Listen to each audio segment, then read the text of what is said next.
Welcome to the Hubermann Lab podcast, where we discuss science and science-based tools for everyday life. In terms of overall health, aesthetics, and athleticism, is there a way that you could point to, the idea that maybe people should be doing, 50% resistance training and 50% cardio? Maybe it's 70-30, maybe it's 30-70. And here I'm talking about the typical person who would like to maintain or maybe even add some muscle mass, probably in particular areas for most people, as opposed to just overall mass, although we'll talk about that later. And people who want to maintain a relatively low body fat percentage and be in good cardiovascular health. What's the sort of contour of a basic program that anybody could think about as a starting place? I would say for the typical person that a training split would need to be 4 days a week of weight training, 2 days a week of conditioning, and 1 day a week of active rest. And on those 4 days, I usually split up clients 2 days of upper body, 2 days of lower body. This allows us to really focus on what we're trying to build that day. In the past, I have done 3 days a week, full body splits, which is also effective, but that's more of a maintenance mode. If you really want to grow muscle, which is what the typical person should be trying to do, because muscle mass has so many useful functions for health, they need to be training 4 days a week with a split of upper lower, a recovery day, upper lower.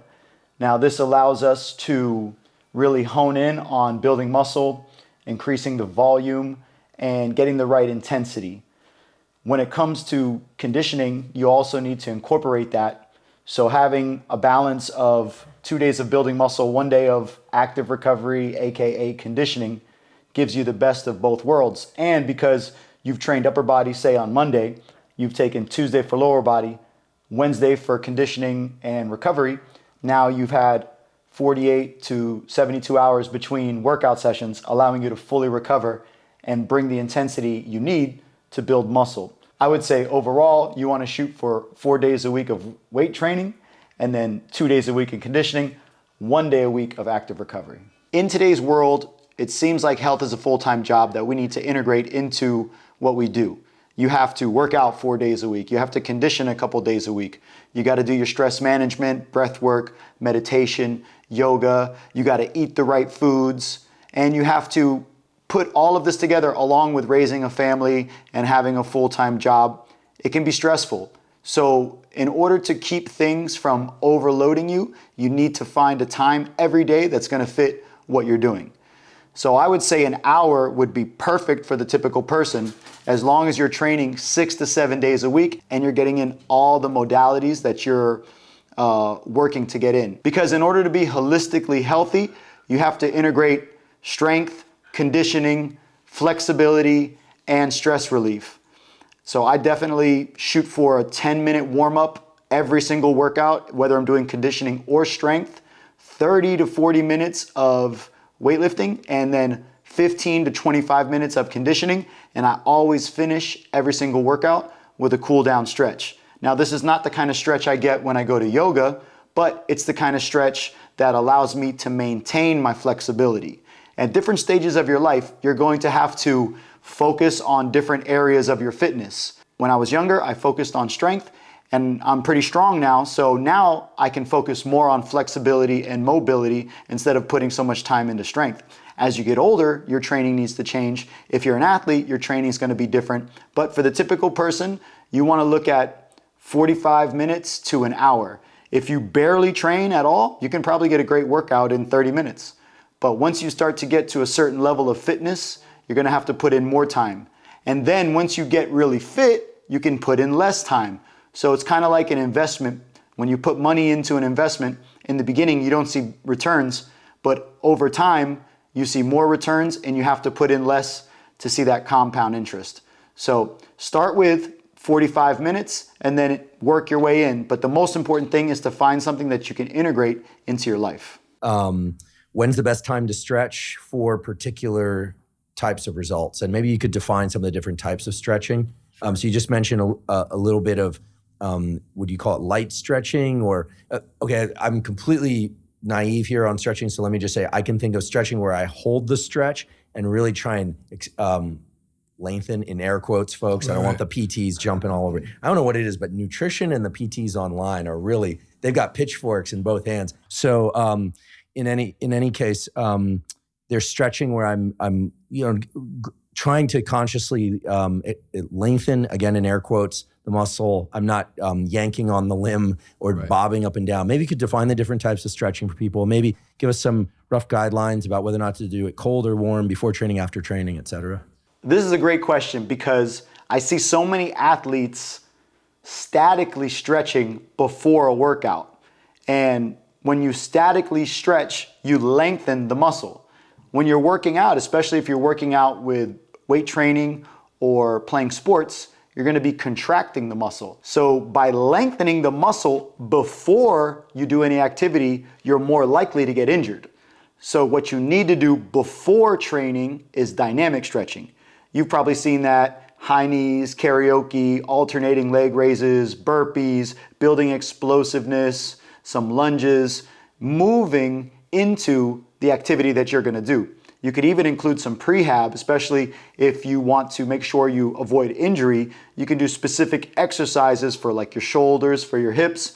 And in fact, you should be doing these because it's gonna make you less likely to get injured. Now, after training is when you do your static stretching. That's where you do your longer holds.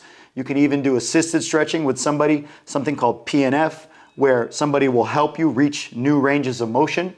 And then something like yoga is a great way to combine dynamic and static stretching, because you're going to be moving into positions and then holding those positions. So when it comes to stretching, it depends on when you're going to do the activity and how you want to prepare your body. But overall, you're looking at dynamic stretching beforehand and then static stretching afterwards. And rather than get into specific meal programs, which would take hours and probably wouldn't even manage to scratch the surface even with hours, maybe we could talk about principles around nutrition.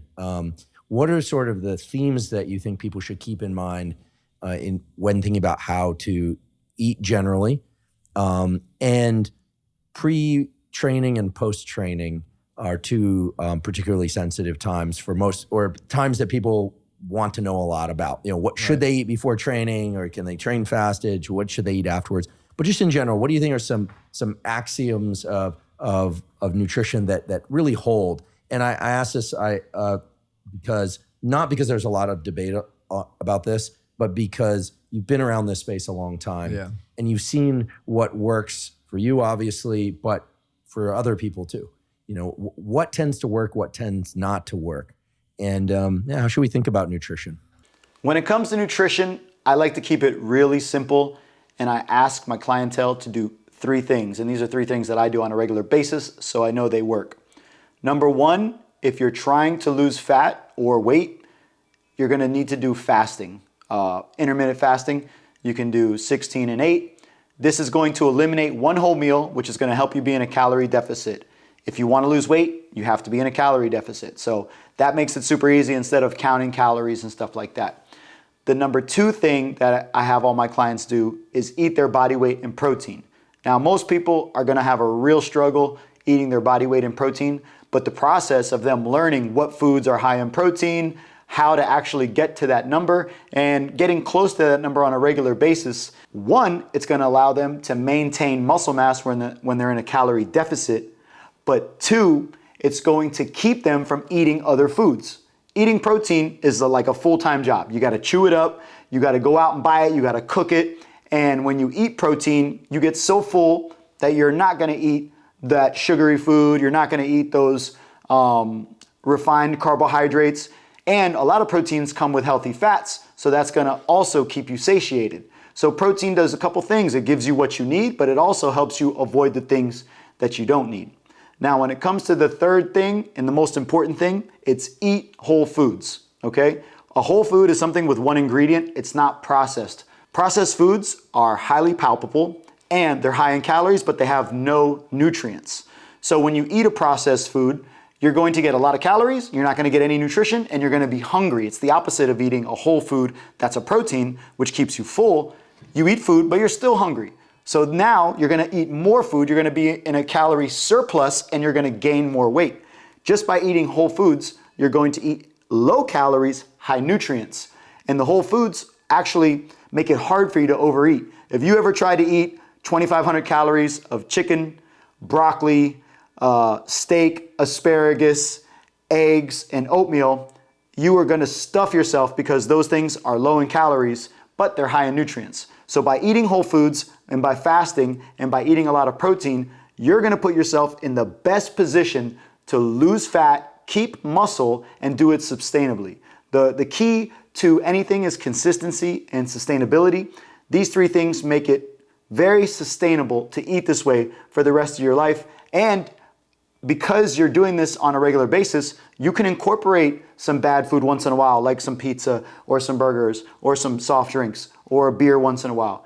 You can do that as long as you're 80% of the time eating whole foods, fasting, and eating high in protein.